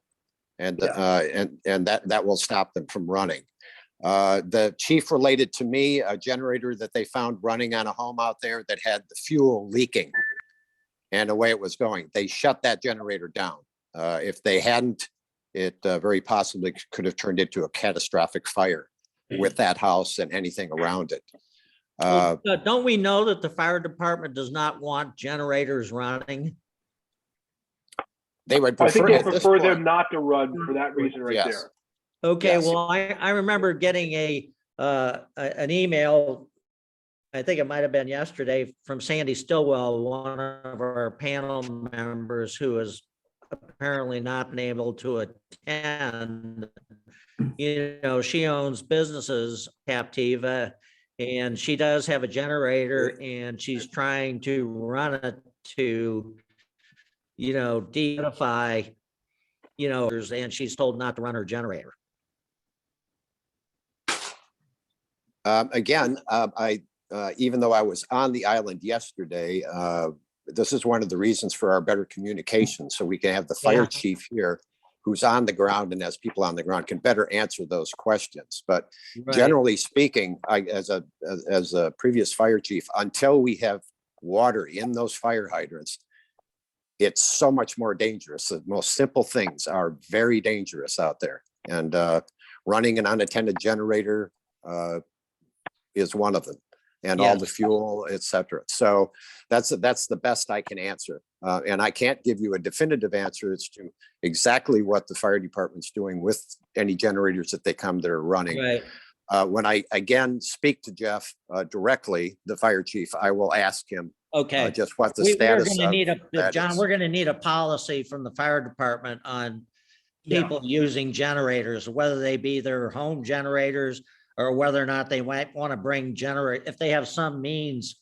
of getting out to their property and starting to do some kind of work on it and they want power to operate, you Jay, know. Jay, I have a statement from Jeff Powell. Okay, We have had to shut down generators during the search and rescue because of the down power lines and the multiple propane leaks. It's not because they were backfeeding the system, but because you had propane leaks with down. okay. It is a letter of safety to rescue personnel first. We have strongly recommended you do not use a generator because we do not have sufficient firefighting capabilities on the island, and generators have been causing fires all over Lee County. And there have been multiple fires on Sanibel and Captiva related to the storm already. So they're recommending that generators that just keep running not be used. And as John said, they're going to run out of fuel very quickly anyway. They are not, and he emphasizes this, we are not prohibiting usage on personal property, generators to assist in the cleanup. In a So, cleanup. Okay, that's a key point. so if you're bringing a generator and you're going to be using it while you're there cleaning up to make your power tools work, that is not what he's talking about. Okay, so it looks like we can use generators to power equipment. You know, like portable generators. Right, if you're there and you're attending the generators, yes, Okay, unsafe. all right. And Okay, a number of people have asked about Blind Pass Bridge, if there's been any inspection done. the answer was no, not yet. Okay, It's like, But it is passable right now. We don't know though if it's long-term viable, but it is being used now. It's intact. That's correct. And if I can add to that, I witnessed the Division of Forestry heavy end loader transverse that bridge a number of times without incident. Not that that's a good engineer report, but at least it's a practical report. Okay.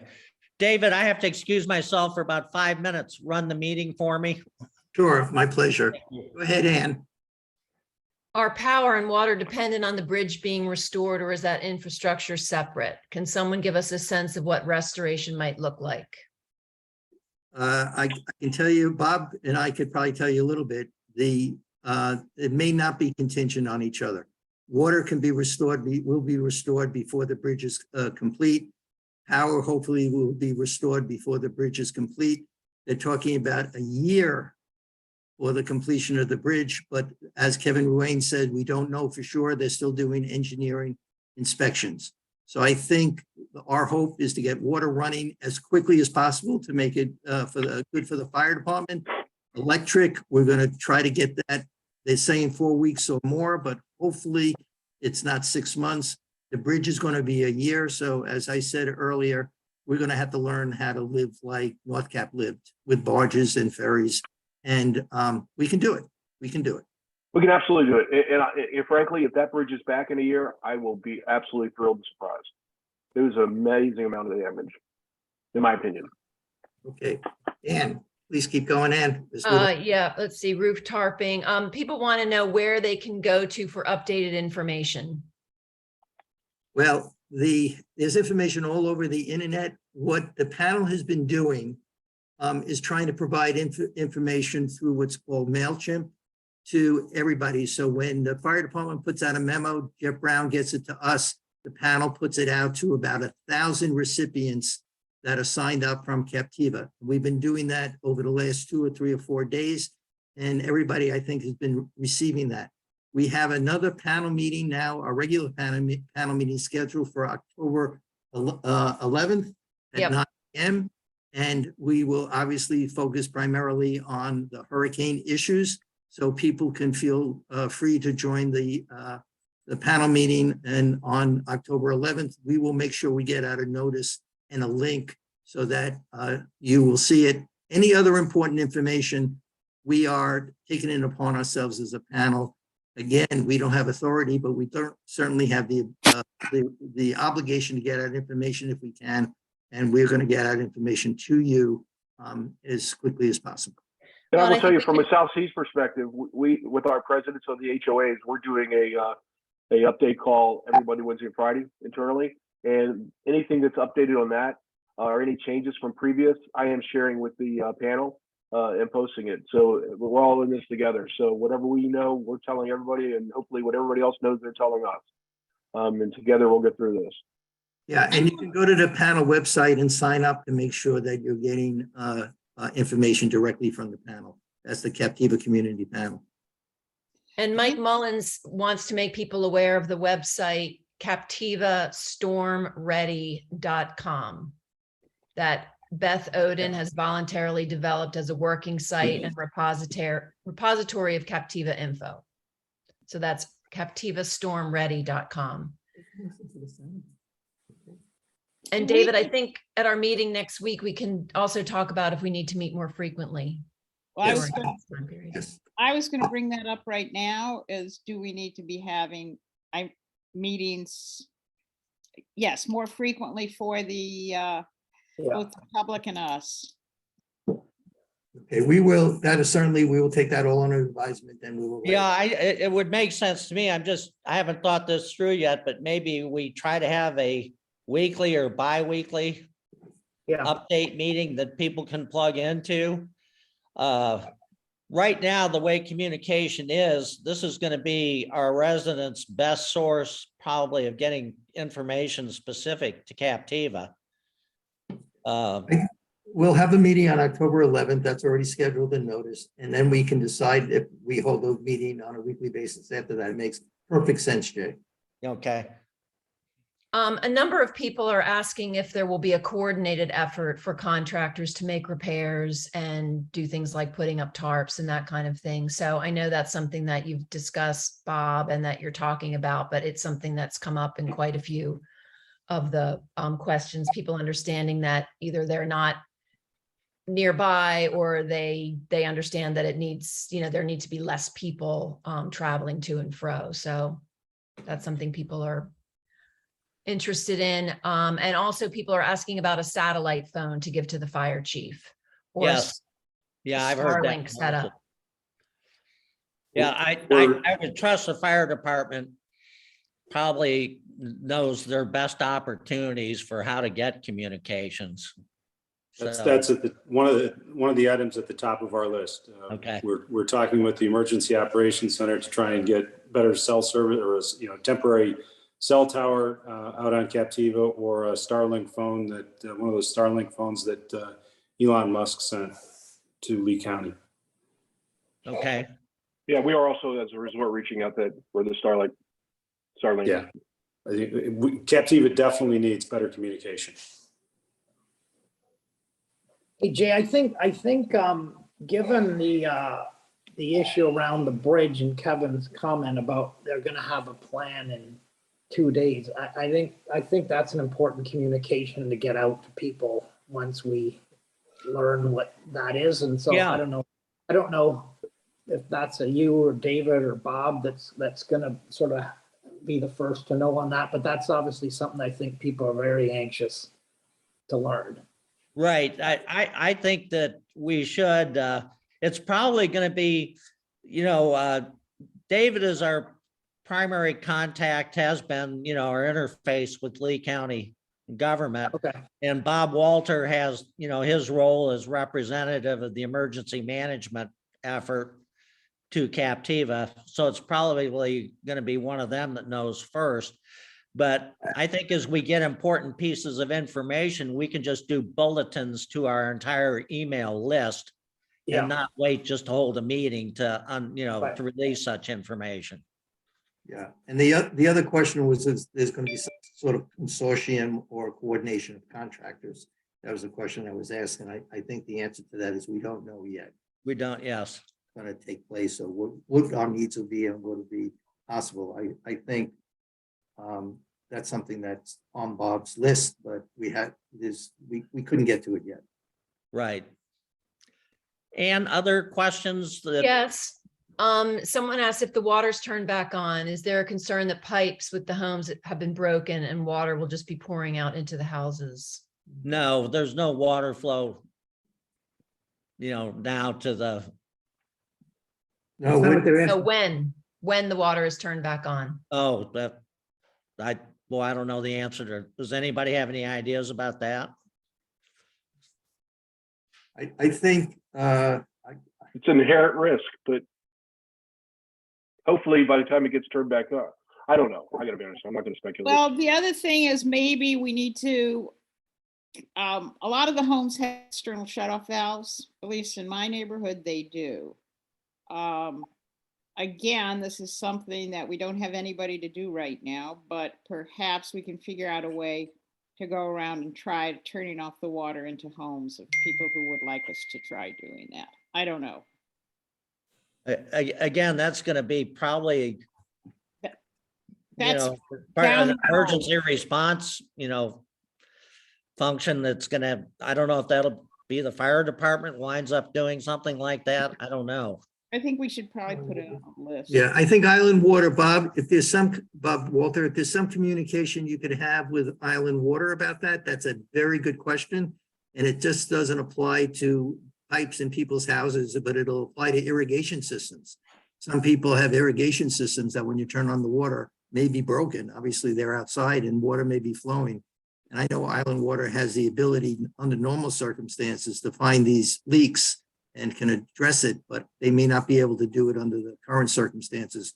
But I'm sure that's something that's occurred to them, and maybe you could just find out the answer to that at some point.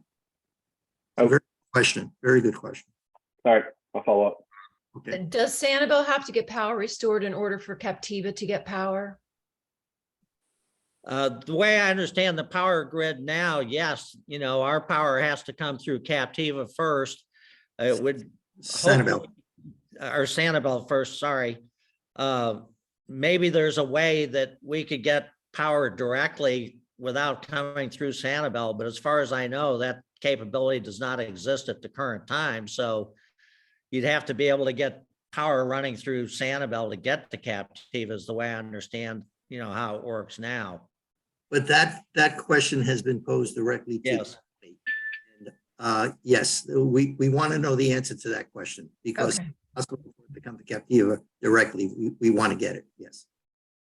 Can a helicopter land on the beach? Bob, I Bob know- Walter, he answered that. Yeah, Bob. No. I mean, you can, but one, I don't know, any pilot's just going to try to inadvertently land on the beach. On our property, we have restricted all rights because of the Army Corps and the FEMA and everything else coming in and out. They've asked us to, quite frankly, to limit anything like that. Right. I know the fire department has helicopter landing sites, but Jeff, I can't imagine the fire department would want, private helicopters landing on your sites. Well, we took, no, we I took mean- one in, actually, we took a chopper in on Saturday morning, sorry, Jeff. We took a chopper in Saturday morning and we had to go through a lot of red tape to Yeah, just get the right. nod on that. Yeah, and the landing sites that we have no idea if they're usable. I think, the best landing site right now is where employee housing was. And as Bob said, they're kind of controlling that. So no, I would not encourage private helicopters to land on the beach. And someone wants to know if they don't have a hurricane pass, how do they get one? Is it possible to get one now?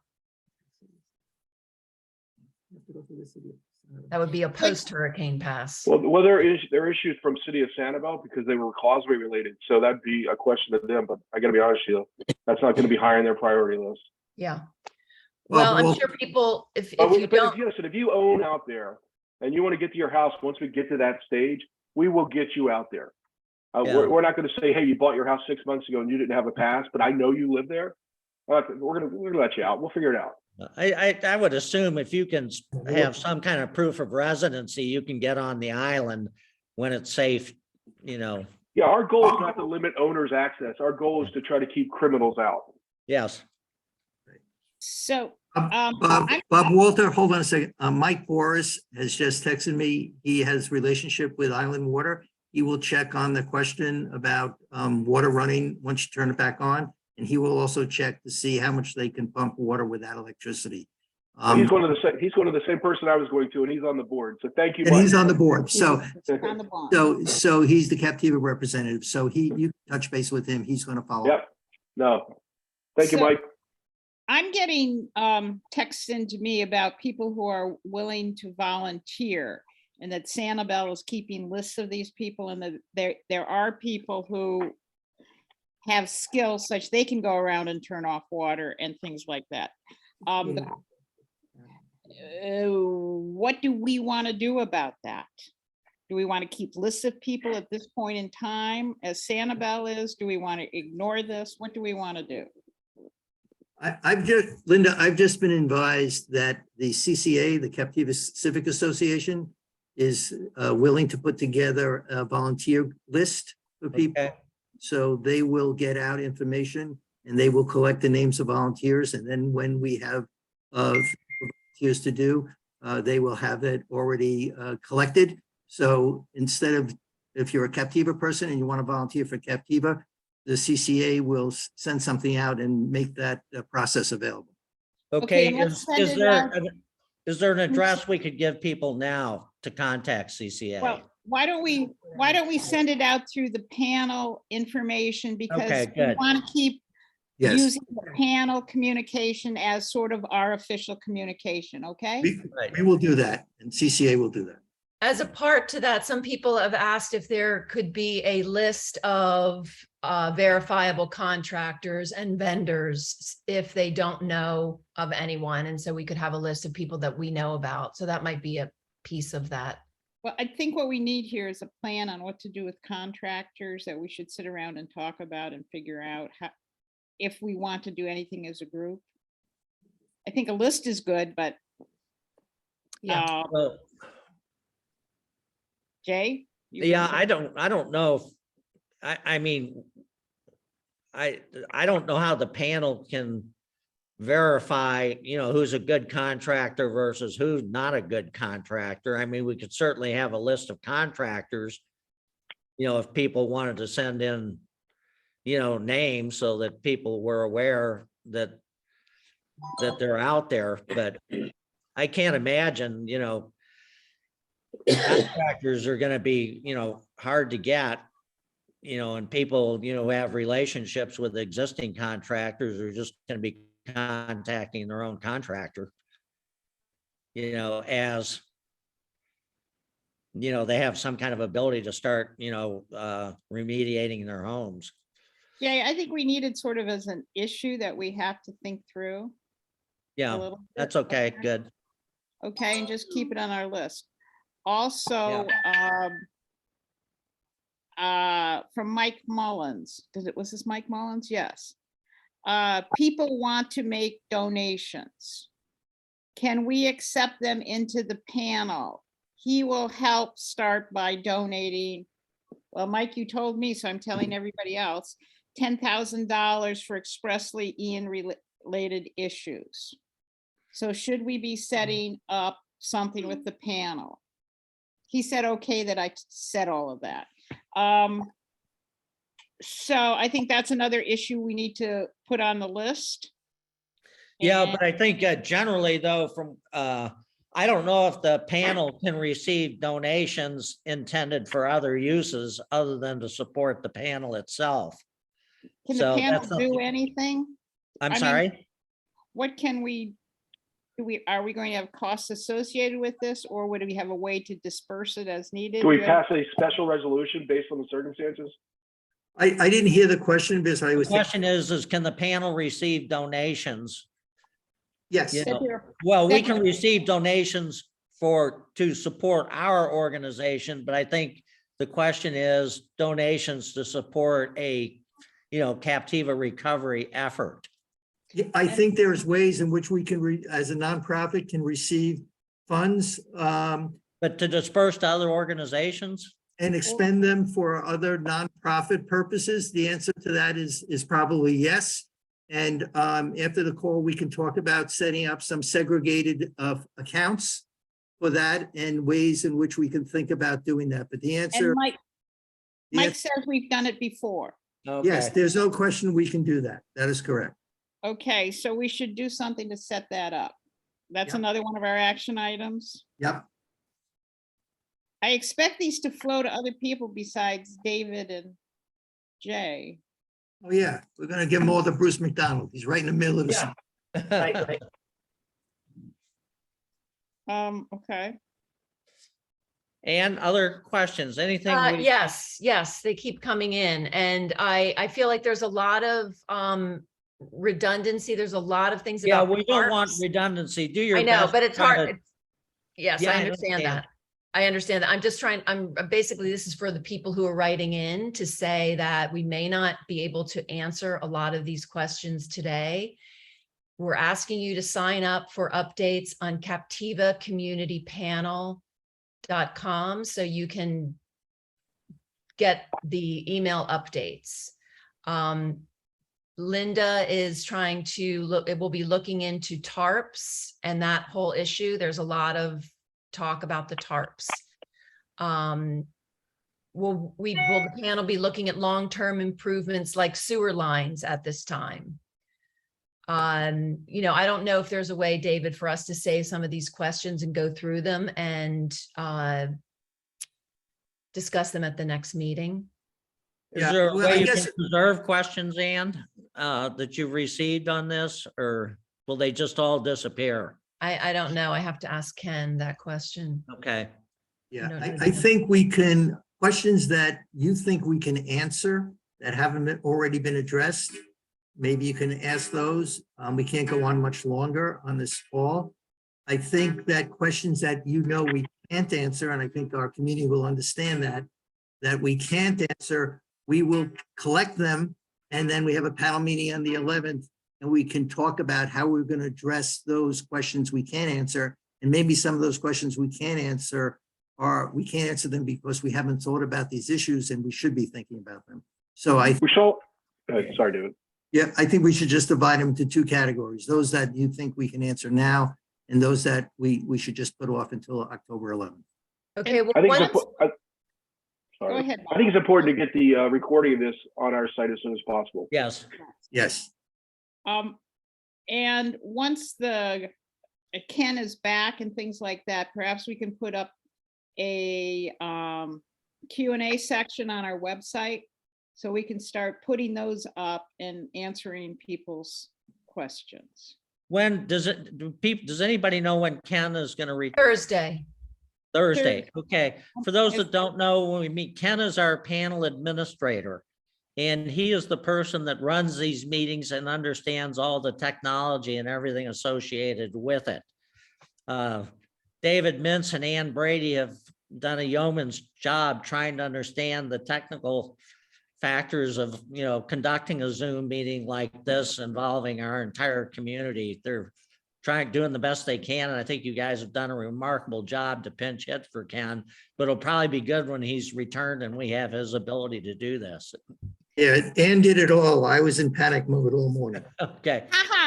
The other thing we might want to consider is hiring additional help that is very familiar with Captiva. And what I'm thinking about actually is Kate, if she would do it, that she knows a lot of all of this stuff. And so it may be we want to consider getting a few more resources to help us. Yeah, that's possible. And also that, the panel has very limited funds. We have a budget. We have a little excess in it now, but not a tremendous amount. Well, I guess if people want to make a donation directly to the panel to support our ability to function more effectively, they could do that also. I think it would be a good idea. Okay, because I think we as volunteers are limited, and having some paid staffers might be a good idea. Yes. So Okay, I want to address something that keeps coming up because of the different communications. First of all, MailChimp is not something you can sign up for. So that is a vehicle to send out emails. So that's what we use. It's an email platform. So what you want to do is go to captivacommunitypanel.com. On the home page, you can scroll to the bottom and you can email the Captiva Community Panel with questions. Please understand they will not be responded to until at the earliest Friday, because Ken is the one who controls that information. Okay. If you want to join the panel, you can go to engagement, and that has how to join the panel. And there's a way to do that there. So just look around the website and you'll find engagement. And so then we'll add you to the list. If you can't find any of that, you're welcome to email me at abrady@rauschenbergfoundation.org, and I'll make sure your name gets on there.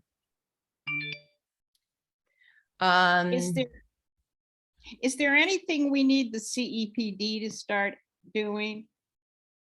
I mean, they're going to do their usual, including Bob and I, are going to be doing our usual of, I guess, doing the post-storm assessment and looking at what kind of emergency procedures emergency work has to be done to protect the beach. I think that's what we do now. okay, Linda, first, let me explain to many people who may not know. Thank you. Captiva Erosion Prevention District, that's CEPD, is the organization on Captiva which is responsible for maintaining the beach and doing periodic beach renourishments. We just completed a beach renourishment in the past few months. And, we're going to have a lot of questions about how well did that hold up, et cetera. But that's what Captiva Erosion Prevention District is, folks. It's the organization that cares for the beach and does the periodic beach renourishments. Yeah, and I've just received a message that the Captiva Civic Association will work closely with the panel to work on this recovery hand in glove. And they, for those that don't know, they own and run the Civic Center on Chapin Lane and own the library. And so they will work with us. We can set up the volunteers through there, and some of the fundraising efforts we're talking about will work out in Oh, conjunction. that's great. That's Okay. great. Yep. But, okay, so from you, the people I see in front of me, you five, is there something I should be doing? Is there something that Bob and I should be doing to get that you think we should be doing in the CEPD other than the usual? Let's go check out what was there and how it all worked and stuff. Anything else? to Linda, help? can I suggest that since we still have 200 people on this, I'm sorry. that we treat this meeting more as an information meeting for the community, and some of these questions we deal with in a different forum, because these are technical and extremely important administrative questions. But I don't know if we want to do that with 200 people on the line who want to hear about want the questions answered, so to speak. Yeah. Linda, people want to know what your contact information is so they can talk to you about tarps. Sure. It's Linda _M as in Mary _Laird, LAIRD at MSN.com. Yeah. If you want to text me, I can give you that too, but that's probably good enough. We understand that issue's on the agenda, and Linda's going to be working on that. So we'll get information out through our normal information ways of doing that as soon as we get something to say. I mean, I don't think people have to feel obligated to call Linda individually. Okay. All right, panel members, I think it's our next step is to summarize possible actions that we Yep. can be taking. Jay, And get Hey, there. We just, can I just interject? I'm sorry. absolutely, Ann, please. This is something else, and this is just from Mike Mullins about mail service. So customers normally served by Captiva, Fort Myers, and Sanibel should temporarily pick up their mail at the 6 Mile Cypress Annex Building on Ben C. Pratt and 6 Mile Cypress Parkway. Hours are 9 to 4:30 weekdays and 9 to 4:30 on Saturdays. And you Yes, have- I have heard that from other places also. I think when we're gonna probably need, we plan to put this meeting on our website, but we should probably on some of these things where there's some specific information like that, repeat that in a bulletin to the, everybody on our email list.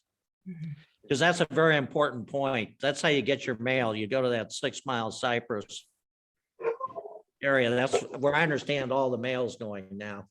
and are there any more questions that you feel we should deal with before Jay moves to conclude the meeting? No, there's a lot of questions about access, but I still feel like we've discussed it and we're not ready to get access yet. So I think if people want to tune into next Tuesday's meeting at 9 a.m., perhaps there'll be more information then, because that's really where a lot of the focus is. Okay. I do know that if you're not aware that, sorry, the Sanibel has a live Facebook every day at 6:30. That's true. They do, Yes. and it's very useful. Yes, but it is focused entirely on Sanibel, needs and issues. I have watched most of those, I guess you might call them, community update sessions, which they hold daily. They are good for just general understanding purposes, but the content in that does not relate specifically to action plans for Captiva.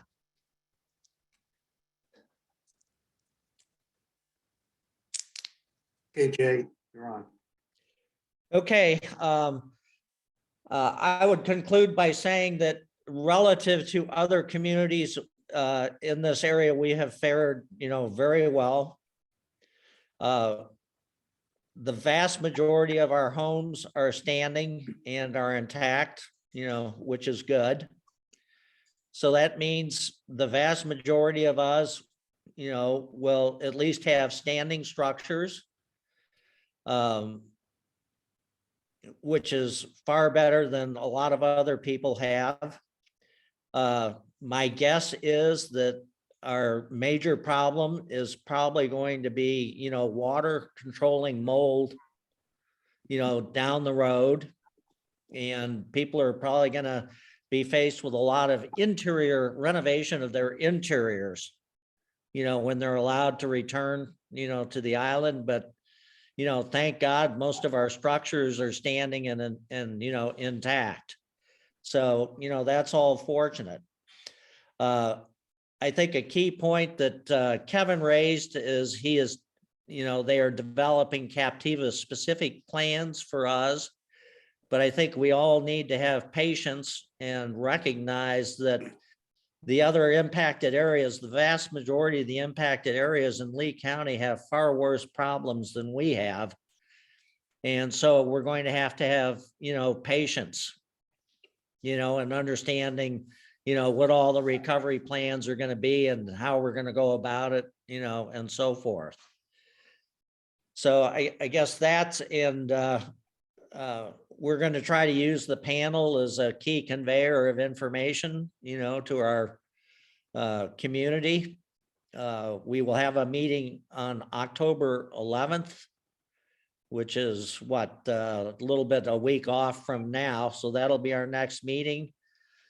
Tune in for that. I want to thank again Ann and David Mintz, for all the work they've done, and staying in touch. David, you with all your efforts to stay in touch as best you can with Lee County government and working all your contacts there, to get information on us and so forth. It's so very much appreciated. So with that, can I have a motion to adjourn the meeting? I so move. A second.